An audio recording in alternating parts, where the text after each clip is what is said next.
ಗರ್ಭಕೋಶಕ್ಕೆ the best ಔಷಧಿ ಅಂತ ಹೇಳಿ ನಮ್ಮ ಆಯುರ್ವೇದದಲ್ಲಿ ಹೇಳ್ತಾರೆ. ಇದನ್ನ ಗತಕುಮಾರಿ ಅಂತ ಹೇಳ್ತಾರೆ. ಅಂದ್ರೆ ಕುಮಾರಿ ಅಂತ ಇದಕ್ಕೆ ಹೆಸರಿದೆ. ಕುಮಾರಿ ಅಂದ್ರೆ ಆ ಒಂದು ಹೆಣ್ಣು ಮಕ್ಕಳ ಆರೋಗ್ಯಕ್ಕೆ ಇದು ಸಂಜೀವಿನಿ ಅಂತ ಹೇಳ್ಬೋದು. ಆಡು ಭಾಷೆಯಲ್ಲಿ ಲೋಳ್ಸರ್ ಅಂತ ಕರಿತೇವೆ, ಅಲೋವೆರಾ ಅಂತ ಕರಿತೇವೆ ಇಂಗ್ಲಿಷ್ ನಲ್ಲಿ. ಅದನ್ನ ಒಳಗಿನ ಎಲ್ಲ ಲೋಳೆ ಭಾಗವನ್ನ ಒಂದ್ 2-3 ಚಮಚ ತೆಗೆದು ಆ 3-4 ಚಮಚಗೆ ಒಂದ್ ಅರ್ಧ ಚಮಚ ಹರಿತಕಿ ಚೂರ್ಣ ಆಯುರ್ವೇದಿಕ್ ಅಂಗಡಿಯಲ್ಲಿ ಸಿಗ್ತದೆ.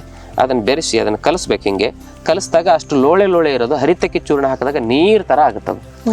ಆ ರಸವನ್ನ ಬೆಳಗ್ಗೆದ್ದು ಖಾಲಿ ಹೊಟ್ಟೆಲಿ ಕುಡೀರಿ. ಅಂದ್ರೆ ಈಗ ಈ ಲೋಳೆ ಸರದಲ್ಲೂ ಕೂಡ ಪ್ರಕಾರಗಳು ಕಂಡು ಬರ್ತವೆ. ಅದ್ರಲ್ಲಿ ನಾವು ಯಾವ್ದನ್ನ ಆಯ್ಕೆ ಮಾಡ್ಕೋಬೇಕು? ಅದನ್ನ ಸ್ವಲ್ಪ ಕರೆಕ್ಟ್ ಆಗಿ ಕೆಲವೊಂದಿಷ್ಟು ಪಾರಂಪರಿಕ ವೈದ್ಯರನ್ನ ಕೇಳಿ, ಅಂದ್ರೆ ಕೆಲವೊಂದಿಷ್ಟು ವಿಷಯ ಇರ್ತದೆ, ಅದನ್ನ ಬಿಟ್ಟು ಅದು ಆರೋಗ್ಯಕ್ಕೆ ತೊಂದರೆ ಕೊಡ್ತದೆ. ಸೇವನೆಗೆ ಯೋಗ್ಯವಾದ ಅಲೋವೆರಾವನ್ನ ಸೇವನೆ ಮಾಡೋದು ಸೂಕ್ತ.